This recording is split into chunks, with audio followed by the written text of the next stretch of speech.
Hey guys, welcome to another episode of Another World Audiobooks.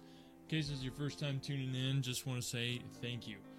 Another World Audiobooks is here to provide you with free, high-quality audiobooks, and it's a passion project of mine. It's something I love doing, so if you're enjoying it, then that's all I ask. If you like what you hear, you can check out all our past audiobooks at anotherworldaudiobooks.wordpress.com. Today's episode is The Adventure of the Blue Carbuncle. I love how he starts this off. It's so true. When you put that many human beings into such a small place, crazy things are bound to happen. If you're enjoying Sherlock so far, would you maybe consider leaving a review on our Facebook page, facebook.com/anotherworldaudiobooks. There's nothing that makes me happier as a podcaster than hearing from my listeners. And now, without further ado, I give you Sherlock.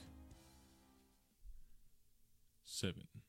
The Adventure of the Blue Carbuncle. I had called upon my friend, Sherlock Holmes, upon the second morning after Christmas, with the intention of wishing him the compliments of the season. He was lounging upon the sofa in a purple dressing gown, a pipe rack within his reach upon the right, and a pile of crumpled morning papers, evidently newly studied, near at hand. Beside the couch was a wooden chair, and on the angle of the back hung a very seedy and disreputable hard felt hat, much the worse for wear, and cracked in several places. A lens and forceps lying upon the seat of the chair suggested that the hat had been suspended in this manner for the purpose of examination. "You are engaged," said I. "Perhaps I interrupt you." "Not at all. I am glad to have a friend with whom I can discuss my results. The matter is a perfectly trivial one." He jerked his thumb in the direction of the old hat. "But there are points in connection with it which are not entirely devoid of interest and even of instruction." I seated myself in his armchair and warmed my hands before his crackling fire, for a sharp frost had set in, and the windows were thick with the ice crystals. "I suppose," I remarked, "that, homely as it looks, this thing has some deadly story linked to it, that it is the clue which will guide you in the solution of some mystery and the punishment of some crime." No crime," said Sherlock Holmes, laughing. "Only one of those whimsical little incidents which will happen when you have 4,000,000 human beings all jostling each other within the space of a few square miles. Amid the action and reaction of so dense a swarm of humanity, every possible combination of events may be expected to take place, and many a little problem will be presented which may be striking and bizarre without being criminal. We have already had experience of such." "So much so," I remarked, "that of the last 6 cases which I have added to my notes, 3 have been entirely free of any legal crime." "Precisely. You allude to my attempt to recover the Irene Adler papers, to the singular case of Miss Mary Sutherland, and to the adventure of the man with a twisted lip. Well, I have no doubt that this small matter will fall into the same innocent category. You know Peterson, the commissionaire?" "Yes." "It is to him that this trophy belongs." "It is his hat?" No, he found it. Its owner is unknown. I beg that you will look upon it not as a battered billycock, but as an intellectual problem. And first, as to how it came here. It arrived upon Christmas morning, in the company of a good fat goose, which is, I have no doubt, roasting at this moment in front of Peterson's fire. The facts are these. About 4 o'clock on Christmas morning, Peterson, who, as you know, is a very honest fellow, was returning from some small jollification, and was making his way homeward down Tottenham Court Road. In front of him he saw, in the gaslight, a tallish man walking with a slight stagger, and carrying a white goose slung over his shoulder. As he reached the corner of Goodge Street, a row broke out between this stranger and a little knot of roughs. One of the latter knocked off the man's hat, on which he raised his stick to defend himself, and, swinging it over his head, smashed the shop window behind him. Peterson had rushed forward to protect the stranger from his assailants, but the man, shocked at having broken the window, and seeing an official-looking person in uniform rushing towards him, dropped his goose, took to his heels, and vanished amid the labyrinth of small streets which lie at the back of Tottenham Court Road. The roughs had also fled at the appearance of Peterson, so that he was left in possession of the field of battle, and also of the spoils of victory in the shape of this battered hat and a most unimpeachable Christmas goose, which surely he restored to their owner. My dear fellow, there lies the problem. It is true that "For Mrs. Henry Baker" was printed upon a small card which was tied to the bird's left leg, and it is also true that the initials H.B. are legible upon the lining of this hat. But as there are some thousands of Bakers, and some hundreds of Henry Bakers in this city of ours, it is not easy to restore lost property to any one of them. "What then did Peterson do?" He brought round both hat and goose to me on Christmas morning, knowing that even the smallest problems are of interest to me. The goose we retained until this morning, when there were signs that, in spite of the slight frost, it would be well that it should be eaten without unnecessary delay. Its finder has carried it off, therefore, to fulfill the ultimate destiny of a goose, while I continue to retain the hat of the unknown gentleman who lost his Christmas dinner. Did he not advertise? No. Then what clue could you have as to his identity?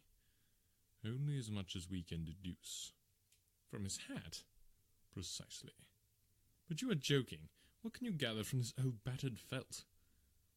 Here is my lens. You know my methods. What can you gather yourself as to the individuality of the man who has worn this article? I took the tattered object in my hands and turned it over rather ruefully. It was a very ordinary black hat, of the usual round shape, hard and much the worse for wear. The lining had been of red silk, but was a good deal discoloured. There was no maker's name, but, as Holmes had remarked, the initials H.B. were scrawled upon one side. It was pierced in the brim for a hat securer, but the elastic was missing. For the rest, it was cracked, exceedingly dusty, and spotted in several places, although there seemed to have been some attempt to hide the discoloured patches by smearing them with ink. "I can see nothing," said I, handing it back to my friend. "On the contrary, Watson, you can see everything. You fail, however, to reason from what you see. You are too timid in drawing your inferences." "Then pray tell me what it is that you can infer from this hat." He picked it up and gazed at it in the peculiar, introspective fashion which was characteristic of him. "It is perhaps less suggestive than it might have been," he remarked. "And yet, there are a few inferences which are very distinct, and a few others which represent at least a strong balance of probability. That the man was highly intellectual is of course obvious upon the face of it, and also that he was fairly well to do within the last 3 years, although he has now fallen upon evil days. He had foresight, but has less now than formerly, pointing to a moral retrogression, which, when taken with the decline of his fortunes, seems to indicate some evil influence, probably drink, at work upon him. This may account also for the obvious fact that his wife has ceased to love him." "My dear Holmes!" "He has, however, retained some degree of self-respect," he continued, disregarding my remonstrance. "He is a man who leads a sedentary life, goes out little, is out of training entirely, is middle-aged, has grizzled hair which he has had cut within the last few days, and which he anoints with lime cream. These are the more patent facts which are to be deduced from his hat. Also, by the way, that it is extremely improbable that he has gas laid on in his house." "You are certainly joking, Holmes." "Not in the least.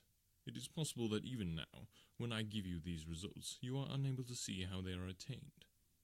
"I have no doubt that I am very stupid, but I must confess that I am unable to follow you. For example, how did you deduce that this man was intellectual?" For answer, Holmes clapped the hat upon his head. It came right over the forehead and settled upon the bridge of his nose. "It is a question of cubic capacity," said he. "A man with so large a brain must have something in it." "The decline of his fortunes, then?" "This hat is 3 years old. These flat brims curled at the edge came in then. It is a hat of the very best quality. Look at the band of ribbed silk and the excellent lining. If this man could afford to buy so expensive a hat 3 years ago, and has had no hat since, then he has assuredly gone down in the world." "Well, that is clear enough, certainly, but how about the foresight and the moral retrogression?" Sherlock Holmes laughed. "Here is the foresight," said he, putting his finger upon the little disc and loop of the hat securer. "They are never sold upon hats. If this man ordered one, it is a sign of a certain amount of foresight, since he went out of his way to take this precaution against the wind. But since we see that he has broken the elastic, and has not troubled to replace it, it is obvious that he has less foresight now than formerly, which is a distinct proof of a weakening nature. On the other hand, he has endeavoured to conceal some of these stains upon the felt by daubing them with ink, which is a sign that he has not entirely lost his self-respect." "Your reasoning is certainly plausible." "The further points, that he is middle-aged, that his hair is grizzled, that it has been recently cut, and that he uses lime cream, are all to be gathered from a close examination of the lower parts of the lining. The lens discloses a large number of hair ends, clean cut by the scissors of the barber. They all appear to be adhesive, and there is a distinct odour of lime cream. This dust, you will observe, is not the gritty grey dust of the street, but the fluffy brown dust of the house, showing that it has been hung up indoors most of the time, while the marks of moisture upon the inside are proof positive that the wearer perspired very freely, and could, therefore, hardly be in the best training. But his wife, you said that she had ceased to love him. This hat has not been brushed for weeks.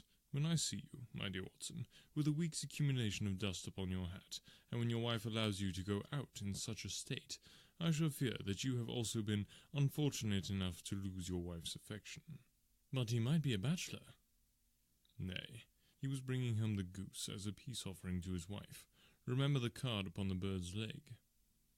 You have an answer to everything, but how on earth do you deduce that the gas is not laid on in his house? One tallow stain, or even two, might come by chance, but when I see no less than 5, I think that there can be little doubt that the individual must be brought into frequent contact with burning tallow, walks upstairs at night probably, with his hat in one hand and a guttering candle in the other. Anyhow, he never got tallow stains from a gas jet. Are you satisfied? Well, it is very ingenious, said I, laughing. But since, as you said just now, there has been no crime committed, and no harm done save the loss of a goose, all this seems to be rather a waste of energy. Sherlock Holmes had opened his mouth to reply, when the door flew open, and Peterson, the commissionaire, rushed into the apartment with flushed cheeks and the face of a man who was dazed with astonishment. "The goose, Mr. Holmes! The goose, sir!" he gasped. "Eh? What of it, then? Has it returned to life and flapped off through the kitchen window?" Holmes twisted himself round upon the sofa to get a fairer view of the man's excited face. "See here, sir. See what my wife found in its crop." He held out his hand and displayed upon the centre of the palm a brilliantly scintillating blue stone, rather smaller than a bean in size, but of such purity and radiance that it twinkled like an electric point in the dark hollow of his hand. Sherlock Holmes sat up with a whistle.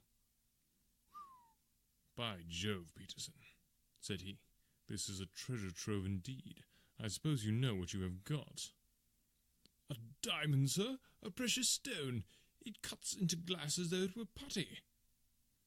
"It's more than a precious stone. It is the precious stone." "Not the Countess of Morcar's Blue Carbuncle," I ejaculated. "Precisely so. I ought to know its size and shape, seeing that I have read the advertisement about it in the Times every day lately. It is absolutely unique, and its value can only be conjectured, but the reward offered of £1,000 is certainly not within a 20th part of the market price." £1,000! Great Lord mercy! The commissionaire plumped down into a chair and stared from one to the other of us. "That is the reward, and I have reason to know that there are sentimental considerations in the background which would induce the Countess to part with half her fortune if she could but recover the gem." "It was lost, if I remember aright, at the Hotel Cosmopolitan," I remarked. "Precisely so, on December 22nd, just 5 days ago. John Horner, a plumber, was accused of having abstracted it from the lady's jewel case. The evidence against him was so strong that the case has been referred to the Assize. I have some account of the matter here, I believe." He rummaged amid his newspapers, glancing over the dates, until at last he smoothed one out, doubled it over, and read the following paragraph. "Hotel Cosmopolitan Jewel Robbery. John Horner, 26, plumber, was brought up upon the charge of having, upon the 22nd instant, abstracted from the jewel case of the Countess of Morcar the valuable gem known as the Blue Carbuncle. James Ryder, upper attendant at the hotel, gave his evidence to the effect that he had shown Horner up to the dressing-room of the Countess of Morcar upon the day of the robbery, in order that he might solder the second bar of the grate, which was loose. He had remained with Horner some little time, but had finally been called away. On returning, he found that Horner had disappeared, that the bureau had been forced open, and that the small morocco casket in which, as it afterwards transpired, the Countess was accustomed to keep her jewel, was lying empty upon the dressing-table.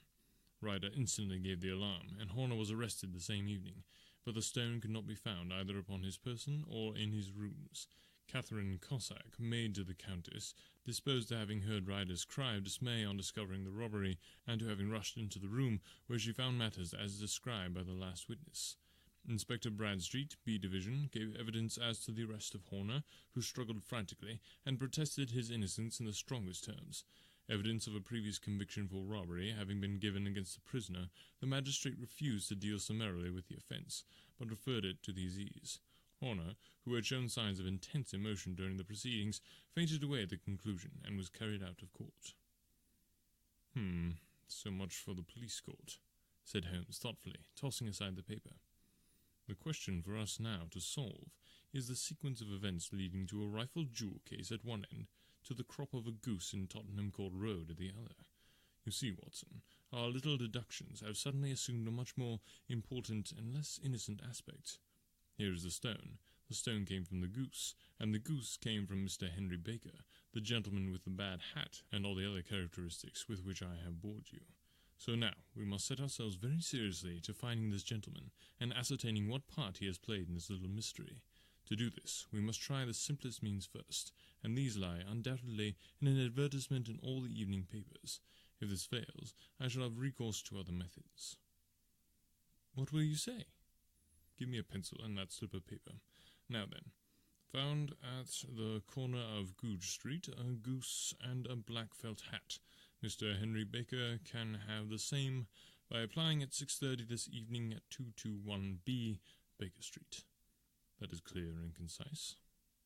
Very, but will he see it? Well, he is sure to keep an eye on the papers, since, to a poor man, the loss was a heavy one. He was clearly so scared by his mischance in breaking the window, and by the approach of Peterson, that he thought of nothing but flight. But since then he must have bitterly regretted the impulse which caused him to drop his bird. Then again, the introduction of his name will cause him to see it, for everyone who knows him will direct his attention to it. Here you are, Peterson. Run down to the advertising agency and have this put in the evening papers. In which, sir? Oh, in the Globe, Star, Pall Mall, St. James Evening News, Standard Echo, and any others that occur to you. Very well, sir. And this stone? Ah, yes, I shall keep the stone. Thank you. And I say, Peterson, just buy a goose on your way back, and leave it here with me, for we must have one to give this gentleman in place of the one which your family is now devouring. When the commissionaire had gone, Holmes took up the stone and held it against the light. It's a bonny thing, said he. Just see how it glints and sparkles. Of course, it is a nucleus and focus of crime. Every good stone is. They are the devil's pet baits. In the larger and older jewels, every facet may stand for a bloody deed. This stone is not yet 20 years old. It was found on the banks of the Amoy River in southern China, and is remarkable in having every characteristic of the carbuncle, save that it is blue in shade instead of ruby red. In spite of its youth, it is already a sinister history. There have been 2 murders, a vitriol throwing, a suicide, and several robberies, brought about for the sake of this 40-grain weight of crystallized charcoal. Who would think that so pretty a toy would be a purveyor to the gallows and the prison? I'll lock it up in my strong-box now, and drop a line to the Countess to say that we have it. Do you think that this man Horner is innocent? I cannot tell. Well then, do you imagine that this other one, Henry Baker, had anything to do with the matter?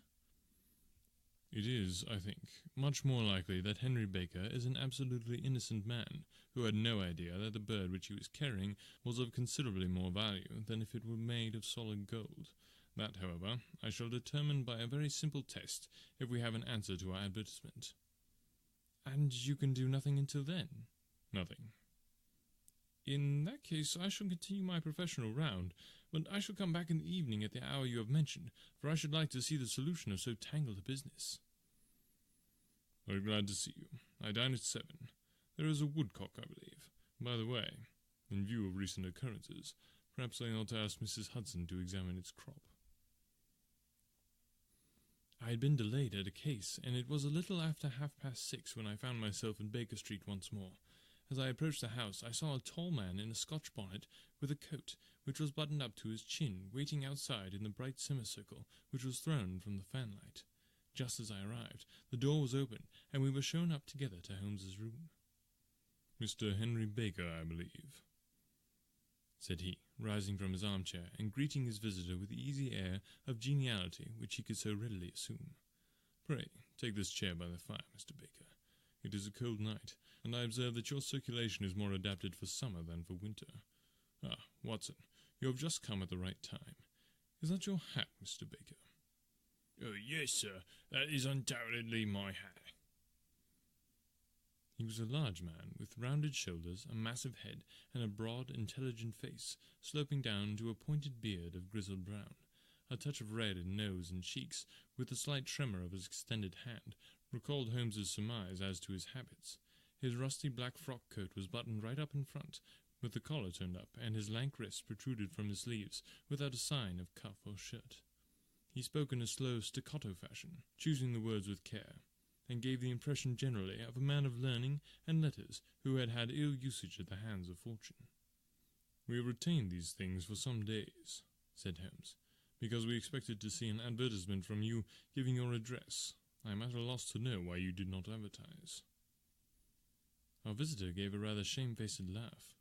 "Shillings have not been so plentiful with me as they once were," he remarked. "I had no doubt that the gang of roughs who assaulted me had carried off both my hat and the bird. I did not care to spend more money in a hopeless attempt to recovering them." "Very naturally. By the way, about the bird, we were compelled to eat it." "To eat it?" Our visitor half rose from his chair in his excitement. "Yes, it would have been of no use to anyone had we not done so, but I presume that this other goose upon the sideboard, which is about the same weight and perfectly fresh, will answer your purpose equally well?" "Oh, certainly," answered Mr. Baker with a sigh of relief. "Of course, we still have the feathers, legs, crop, and so on of your own bird, so if you wish—" The man burst into a hearty laugh. "They might be useful to me as relics of my adventure," said he. "But beyond that I can hardly see what use the disjectica membra of my late acquaintance are going to be to me. No, sir, I think that, with your permission, I will confine my attention to the excellent bird which I perceive on the sideboard." Sherlock Holmes glanced sharply across at me with a slight shrug of his shoulders. "There is your hat, then, and there your bird," said he. "By the way, would it bore you to tell me where you got the other one from? I am somewhat of a fowl fancier, and I have seldom seen a better grown goose." "Certainly, sir," said Baker, who had risen and tucked his newly gained property under his arm. "There are a few of us who frequent the Alpha Inn, near the museum. We are to be found in the museum itself during the day, you understand. This year, our good host, Windigate by name, instituted a goose club, by which, on consideration of some few pence every week, we were each to receive a bird at Christmas. My pence were duly paid, and the rest is familiar to you. I am much indebted to you, sir, for a Scotch bonnet is fitted neither to my years nor my gravity." With a comical pomposity of manner, he bowed solemnly to us and strode off upon his way. "So much for Mr. Henry Baker," said Holmes when he had closed the door behind him. "It is quite certain that he knows nothing whatever about the matter. Are you hungry, Watson?" "Not particularly." "Then I suggest that we turn our dinner into a supper, and follow this clue while it is still hot." "By all means." It was a bitter night, so we drew on our ulsters and wrapped cravats around our throats. Outside, the stars were shining coldly in a cloudless sky, and the breath of the passers-by blew out into smoke like so many pistol shots. Our footfalls rang out crisply and loudly as we swung through the Doctor's Quarter, Wimpole Street, Harley Street, and so through Wigmore Street into Oxford Street. In a quarter of an hour we were in Bloomsbury at the Alpha Inn, which is a small public house at the corner of one of the streets which runs down into Holborn. Holmes pushed open the door of the private bar and ordered 2 glasses of beer from the ruddy-faced, white-aproned landlord. "Your beer should be excellent, if it is as good as your geese," said he. "My geese?" The man seemed surprised. "Yes, I was speaking only half an hour ago to Mr. Henry Baker, who was a member of your goose club." "Oh, yes, I see. But you see, sir, they're not our geese." "Indeed? Whose then?" "Well, I got the 2 dozen from a salesman in Covent Garden." "Indeed. I know some of them. Which was it?" "Breckenridge is his name." "Ah, well, I don't know him. Well, here's your good health, landlord, and prosperity to your house. Good night. Now for Mr. Breckenridge," he continued, buttoning up his coat as we came out into the frosty air. "Remember, Watson, that though we have so homely a thing as a goose at one end of this chain, we have at the other a man who will certainly get 7 years penal servitude unless we can establish his innocence. It is possible that our inquiry may but confirm his guilt, but in any case, we have a line of investigation which has been missed by the police, and which a singular chance has placed in our hands. Let us follow it out to the bitter end. Faces to the south, then, and quick march. We passed across Holborn, down Endell Street, and so through a zigzag of slums to Covent Garden Market. One of the largest stalls bore the name of Breckenridge upon it, and the proprietor, a horsey-looking man, with a sharp face and trim side whiskers, was helping a boy to put up the shutters. "Good evening. It's a cold night," said Holmes. The salesman nodded and shot a questioning glance at my companion. "Sold out of geese, I see," continued Holmes, pointing at the bare slabs of marble. "Let you have 500 tomorrow." "That's no good." "Well, there are some on the stall with a gas flare." "Ah, but I was recommended to you." "Who by?" "The landlord of the Alpha." "Oh yes, I sent him a couple of dozen." "Fine birds they were too. Now where did you get them from?" To my surprise, the question provoked a burst of anger from the salesman. "Now then, mister," said he, with his head cocked and his arms akimbo, "what are you driving at? Let's have it straight now." "It is straight enough. I should like to know who sold you the geese which you supplied to the Alpha." "Well then, I shan't tell you, so now." "Ah, it is a matter of no importance, but I don't know why you should be so warm over such a trifle." "Warm? You'd be as warm, maybe, if you were pestered as I am. When I pay good money for a good article, there should be an end to the business. But it's where are the geese? And who did you sell the geese to? And what will you take for the geese? One would think they were the only geese in the world, to hear the fuss that is made over them." "Well, I have no connection with any other people who have been making inquiries," said Holmes carelessly. "If you won't tell us the bet is off, that is all, but I'm always ready to back my opinion on a matter of fowls, and I had a fiver on it that the bird I ate is country bred." "Well then, you've lost your fiver, for it's town bred," snapped the salesman. "It's nothing of the kind." "I say it is." "I don't believe it." "Do you think you know more about fowls than I, who have handled them ever since I was a nipper? I tell you, all those birds that went to the Alpha were town bred." "You'll never persuade me to believe that." "Will you bet then?" "It's merely taking your money, for I know that I am right, but I'll have a sovereign on you, just to teach you not to be obstinate." The salesman chuckled grimly. "Bring me the books, Bill," said he. The small boy brought round a small, thin volume, and a great, greasy-backed one, laying them out together beneath a hanging lamp. "Now then, Mr. Cocksure," said the salesman, "I thought that I was out of geese, but before I finish you'll find that there is still one left in my shop. You see this little book?" "Well?" "That's the list of the folk from whom I buy. D'ye see? Well then, here on this page are the country folk, and the numbers after their names are where their accounts are in the big ledger. Now then, you see this other page in red ink? Well, that is a list of my town suppliers. Now, look at that third name. Just read it out to me." "Mrs. Oakshott, 117 Brixton Road, 249, read Holmes. "Quite so. Now turn that up in the ledger." Holmes turned to the page indicated. "There you are. Mrs. Oakshott, 117 Brixton Road, egg and poultry supplier." "Now then, what's the last entry?" "December 22nd, 24 geese at 7 shillings 6 pence. "Quite so. There you are. And underneath?" "Sold to Mr. Windigate of the Alpha at 12 shillings. "What have you to say now?" Sherlock Holmes looked deeply chagrined. He drew a sovereign from his pocket and threw it down upon the slab, turning away with the air of a man whose disgust is too deep for words. A few yards off, he stopped under a lamp-post and laughed in the hearty, noiseless fashion which was peculiar to him. "When you see a man with whiskers of that cut, and the pink un protruding out of his pocket, you can always draw him by a bet," said he.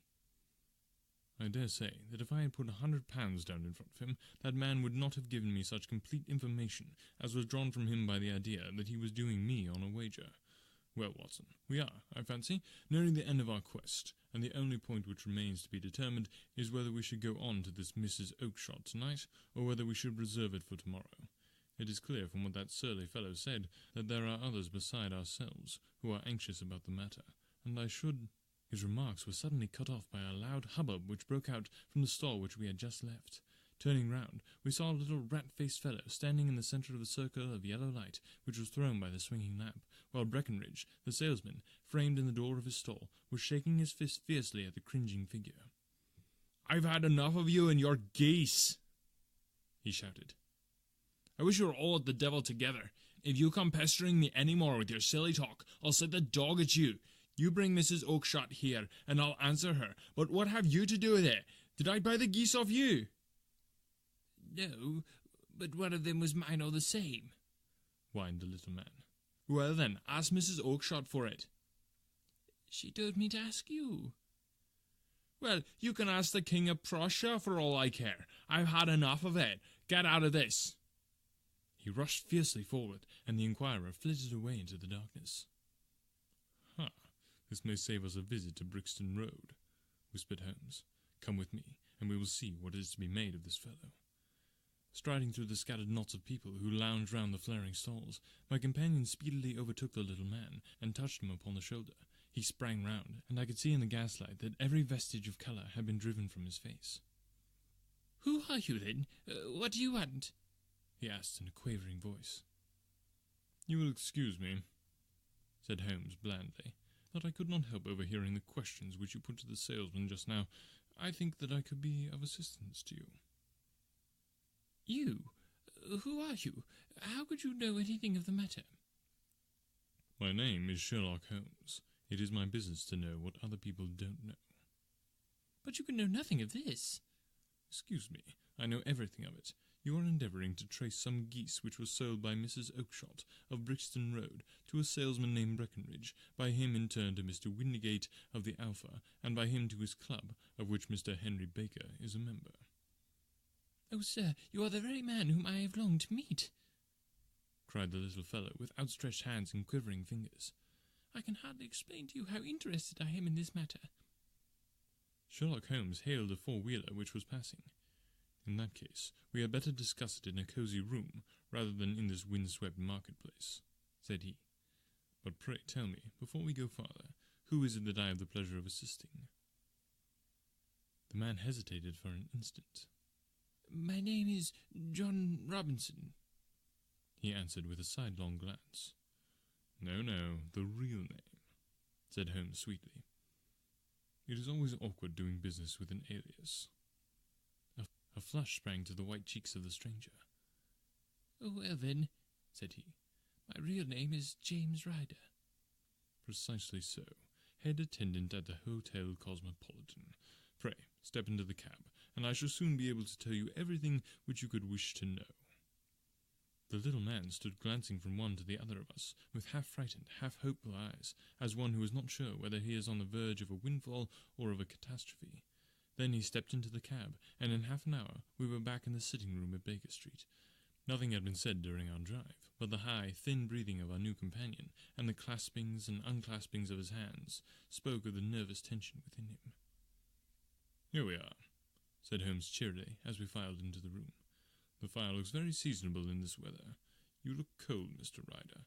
Pray take the basket chair. I will just put on my slippers before we settle this little matter of yours. Now then, you want to know what became of those geese?" "Yes, sir." "Or rather, I fancy of that goose. It was one bird, I imagine, in which you were interested, white with a black bar across the tail?" Ryder quivered with emotion. "Oh, sir," he cried, "can you tell me where it went to?" "It came here." "Here?" "Yes, and a most remarkable bird it proved. I don't wonder that you should take an interest in it. It laid an egg after it was dead, the bonniest, brightest little blue egg that ever was seen. I have it here in my museum." Our visitor staggered to his feet and clutched the mantelpiece with his right hand. Holmes unlocked his strong-box and held up the Blue Carbuncle, which shone out like a star, with a cold, brilliant, many-pointed radiance. Ryder stood glaring with a drawn face, uncertain whether to claim or to disown it. "The game's up, Ryder," said Holmes quietly. "Hold up, man, or you'll be into the fire. Give him an arm back into his chair, Watson. He's not got blood enough to go in for felony with impunity. Give him a dash of brandy. So, now he looks a little more human. What a shrimp it is, to be sure." For a moment he had staggered and nearly fallen, but the brandy brought a tinge of colour into his cheeks, and he sat staring with frightened eyes at his accuser. "I have almost every link in my hands, and all the proofs which I could possibly need, so there is little which you may need tell me. Still, that little may as well be cleared up, to make the case complete. You had heard, Ryder, of this blue stone of the Countess of Morcar's?" "It was Catherine Cusack who told me of it," said he in a crackling voice. "I see. Her ladyship's waiting maid. Well, the temptation of sudden wealth so easily acquired was too much for you, as it had been for better men before you. But you were not very scrupulous in the means you used. It seems to me, Ryder, that there is the making of a very pretty villain in you. You knew that this man Horner, the plumber, had been concerned in some such matter before, and that suspicion would rest the more readily upon him. What did you do then? You made some small job in my lady's room, you and your confederate Cusack, and you managed that he should be the man sent for. Then, when he had left, you rifled the jewel case, raised the alarm, and had this unfortunate man arrested. You then—" Ryder threw himself down suddenly upon the rug and clutched at my companion's knees. "For God's sake, have mercy!" he shrieked. "Think of my father, of my mother. It would break their hearts. I never went wrong before. I never will again. I swear it on a Bible. Oh, don't bring it into court. For Christ's sake, don't." "Get back into your chair," said Holmes sternly. "It is very well to cringe and crawl now, but you thought little enough of this poor Horner in the dock for a crime of which he knew nothing." "I will fly, Mr. Holmes. I will leave the country, sir. Then the charge against him will break down." We will talk about that. And now let us hear a true account of the next act.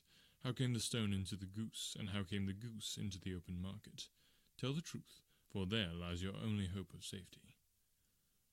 Ryder passed his tongue over his parched lips. "I will tell you it just as it happened, sir," said he. "When Horner had been arrested, it seemed to me that it would be best for me to get away with the stone at once, for I did not know at what moment the police might not take it into their heads to search me in my room. There was no place about the hotel where it would be safe. I went out as if on some commission, and I made for my sister's house. She had married a man named Oakshott, and lived in Brixton Road, where she fattened fowls for the market. All the way there, every man I met seemed to me to be a policeman or a detective, and from all that it was a cold night. The sweat was pouring down my face before I came to the Brixton Road. My sister asked me what was the matter, and why I was so pale, but I told her that I had been upset by the jewel robbery at the hotel. Then I went into the backyard and smoked a pipe and wondered what it would be best to do. I had a friend once called Maudsley who went to the bad and has just been serving his time in Pentonville. One day he had met me and fell into talk about the ways of thieves and how they could get rid of what they stole. I knew that he would be true to me, for I knew one or two things about him, so I made up my mind to go right on to Kilburn, where he lived, and take him into my confidence. He would show me how to turn the stone into money, and how to get to him in safety. I thought of the agonies I had gone through in coming from the hotel. I might at any moment be seized and searched, and there would be the stone in my waistcoat pocket. I was leaning against the wall at the time and looking at the geese which were waddling around my feet, and suddenly an idea came into my head which showed me how I could beat the best detective that ever lived. My sister had told me some weeks before that I might have the pick of her geese for a Christmas present, and I knew that she was always as good as her word. I would take my goose now, and in it I would carry my stone to Kilburn. There was a little shed in the yard, and behind this I drove one of the birds, a fine big one, white with a barred tail. I caught it, and prying its bill open, I thrust the stone down its throat as far as my finger could reach. The bird gave a gulp, and I felt the stone pass along its gullet and down into its crop. But the creature flapped and struggled, and out came my sister to know what was the matter. As I turned to speak to her, the brute broke loose and fluttered off among the others. "Whatever were you doing with that bird, Jim?" says she. "Well," said I, "you said you'd give me one for Christmas, and I was feeling which was the fattest." "Oh," says she, "we've set yours aside for you. Jem's bird, we call it, is the big white one over yonder. There's 26 of them, which makes one for you and one for us and 2 dozen for the market. Thank you, Maggie, says I, but if it is all the same to you, I'd rather have the one I was handling just now. The other is a good 3 pounds heavier, said she, and we fattened it expressly for you. Never mind, I'll have the other, and I'll take it now, said I. Oh, just as you like, said she, a little huffed. Which is it you want, then? That white one with the barred tail right in the middle of the flock. Oh, very well. Kill it and take it with you. Well, I did what she said, Mr. Holmes, and I carried the bird all the way to Kilburn. I told my pal what I had done, for he was a man that it was easy to tell a thing like that to. He laughed till he choked, and we got a knife and opened the goose. My heart turned to water, for there was no sign of the stone, and I knew that some terrible mistake had occurred. I left the bird, rushed back to my sister's, and hurried into the backyard. There was not a bird to be seen there. Where are they all, Maggie? I cried. Gone to the dealers, Jem. Which dealers? Breckenridge of Covent Garden. Was there another with a barred tail? I asked, the same as the one I chose. Yes, Jim, there were 2 barred-tailed ones, and I could never tell them apart. Well, then, of course, I saw it all, and I ran off as hard as my feet would carry me to this man Breckenridge, but he had sold the lot at once, and not one word would he tell me as to where they had gone. You heard him yourselves tonight. Well, he has always answered me like that. My sister thinks that I am going mad. Sometimes I think that I am myself. And now I am myself a branded thief, without ever having touched the wealth for which I sold my character. God help me! God help me! He burst into convulsive sobbing, with his face buried in his hands. There was a long silence, broken only by his heavy breathing and by the measured tapping of Sherlock Holmes's fingertips upon the edge of the table. Then my friend rose and threw open the door. "Get out," said he. What, sir? Oh, heaven bless you! "No more words. Get out." And no more words were needed. There was a rush, a clatter upon the stairs, the bang of a door, and the crisp rattle of running footfalls from the street. "After all, Watson," said Holmes, reaching up his hand for his clay pipe, "I am not retained by the police to supply their deficiencies. If Horner were in danger, it would be another thing, but this fellow will not appear against him, and the case must collapse. I suppose that I am commuting a felony, but it is just possible that I am saving a soul. This fellow will not go wrong again. He is too terribly frightened. Send him to jail now, and you will make him a jailbird for life. Besides, it is the season of forgiveness. Chance has put in our way a most singular and whimsical problem, and its solution is its own reward. If you will have the goodness to touch the bell, Doctor, we will begin another investigation, in which, also, a bird will be the chief feature." Thus ends the adventure of the Blue Carbuncle. I hope you're enjoying Sherlock as much as I am. There will be more next week. Remember, the best way to support the show is by sharing it with your friends and enemies. Who do you know who would enjoy a free audiobook? Thanks so much for your support of the podcast. We've got nothing but 5-star reviews on iTunes. If you want to shout out on the show, make sure to go leave a review and a rating. It helps the podcast so much. Thanks to our amazing supporters on Patreon. You guys rock. Check it out at patreon.com/anotherworldaudiobooks. Thanks again so much for listening and supporting the show. Until next week.